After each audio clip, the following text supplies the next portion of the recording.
Greetings, everyone. How are y'all doing? Happy Saturday. I just have no desire to be on camera today.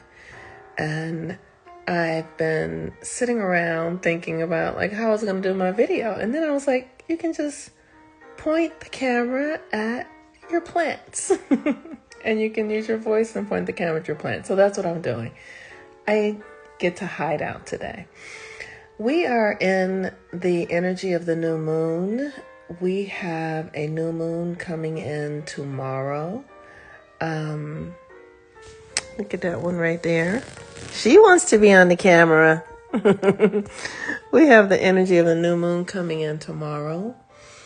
And the astrology today is so incredible. Gosh, it's so incredible. So let me say, I am the Moon Mama, also known as Monique. I want to say thank you to everyone who made a donation yesterday. I really appreciate your thoughtfulness and your reciprocity with me.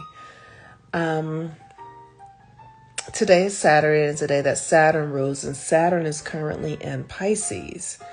And Saturn is conjunct Venus, meaning they're at the same degree or very close, and the North Node in Pisces. So we are really doing a lot of healing around relationship trauma.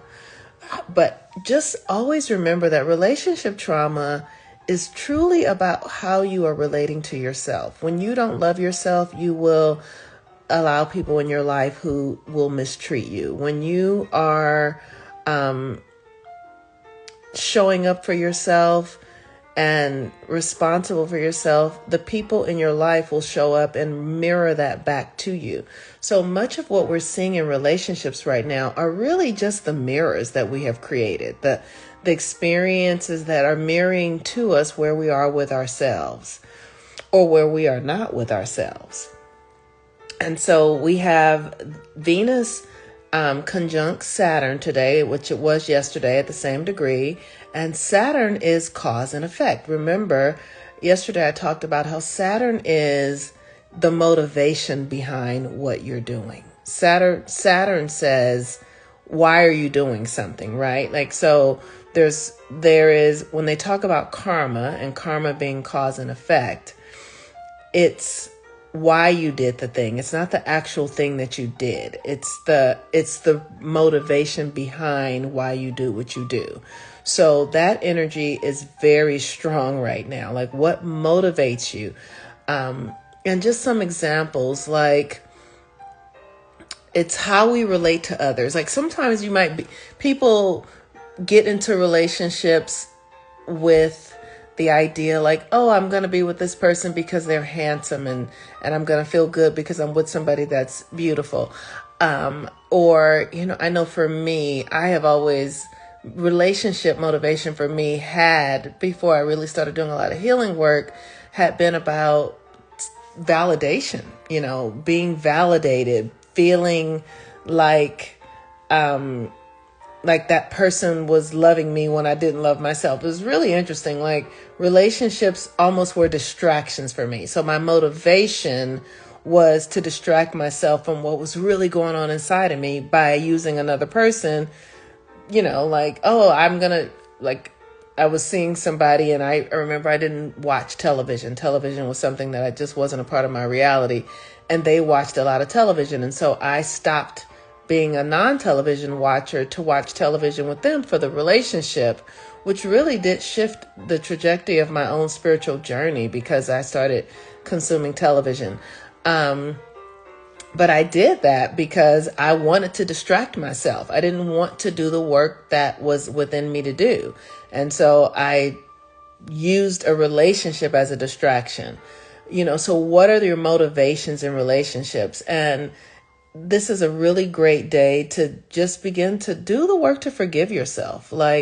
Because we're coming out of the dark ages, you guys. The dark ages, if there's one thing we need to come out of the dark ages, is compassion and forgiveness, because we have been living in a world that we thought was one way because we were in a bubble. We were in this thing called America with the media and all of these narratives. And that is not what the world really is at all.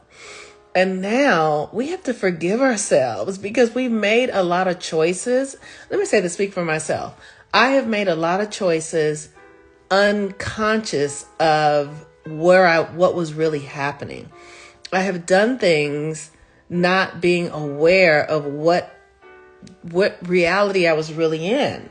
You know, we weren't taught about cause and effect. We weren't taught about astrology. We weren't taught about these things, these tools that really support us in navigating this reality from the inside out. We've been taught that the reality is external. So based upon that external conditioning, our actions, our mindsets, our motivations have been to gain more things, thinking that more things would be the solution for what ails us, but it's not that at all. And we were just taught something different. And so now we're starting to catch up with ourselves, catch up with what the world really is and how we're meant to function in it. So we've got to forgive ourselves. We literally have to let ourselves off the hook and then do the work to heal the trauma, the energy, the codes that are corrupt in your system.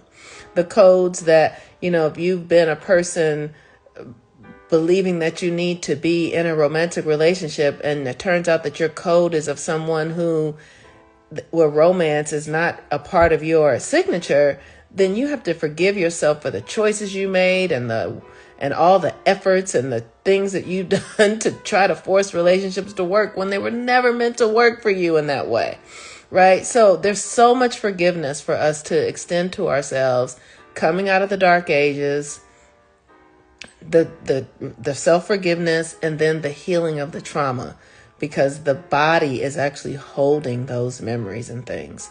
So as we do the forgiveness work, that's the Saturn and Pisces, forgiving ourselves, and then doing the work to free the trauma out of our bodies. That's what Venus is there. It's like literally knowing that the body is keeping the score. And so when you forgive yourself for whatever it is that you require forgiveness for, you can then do the work to release that system out of your body, because the body is holding on to all this shit. So we have the moon in Aries today, conjunct Chiron. Chiron is the wounded healer. This is a powerful energy, you all.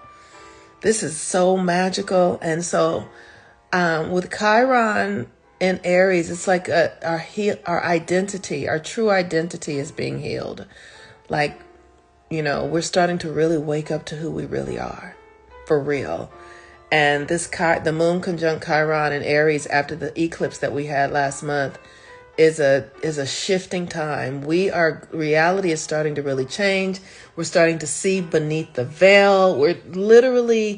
The world is changing. I don't have a lot of words to say because I've never lived through this. So I'm very limited in the ways that I can speak about it, other than saying what I see in the astrology. Like I can't say like, oh, people are going to start to fly. Maybe, you know, everything is possible. Like we are transforming, and everything is possible because the codes are changing, and we live in a world that is a blank page. So if people, like whoever you say you are is who you can really be, if you can do the work to master it in your consciousness. If you can do the work to master in your consciousness, levitating and flying, you will levitate and fly, because the energy is as such on the planet. It is a blank page. It's like gold mine time. So we're living in a very transformational time. So with the nodes in Pisces and Virgo, we're clearing out all those old belief systems, waves of being that don't serve us anymore in our daily routines. Like our daily lives are changing. You know, that could mean you could see like, oh, you're moving, you get a new job, and those kinds of things are happening too. But at a cosmic level, there is a shift happening at our cellular level. We are transforming. And so the work is to rest. That's the thing to do. To rest, to drink water, to eat healthy foods, to do the work to heal your trauma. Literally just do the things that you need to do to take care of yourself so that you can so that you can transform, with as much grace and ease as possible. All right, you all. Peace and blessings. I am going to go back to relaxing. And I'll see you again soon. Bye-bye.